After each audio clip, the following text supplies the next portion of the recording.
जे मिट्टी चेहरे ते लगी होवे ना ते शीशे नूं जिन्ना मर्जी साबण नाल धोई जाओ चेहरा नहीं साफ दिखण लग जूगा। ते जे कमी अपने विच आ जिन्ना मर्जी हालातां नूं दोष देई जाओ हालात थोड़ी सुधर जाणगे। मेरे तां जी सरकमस्टांसिस इदां दे आ, मेरे तां जी घर दे हालात ठीक नहीं, गरीबी आ जी, तंगी आ जी, परेशानी आ जी, ये सब बहाने आ। करन वाले नूं दुनिया दे विच मौकिआं दी ते ना करन वाले नूं बहानिਆਂ दी कोई कमी नहीं है।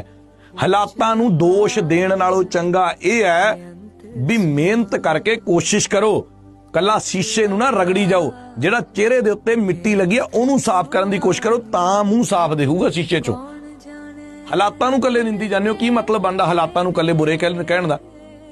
अपने अंदर तां झात मारो कि असीं हालात ठीक करन दे वास्ते कुछ कर रहे हैं, तां जवाब ना दे विच आऊगा।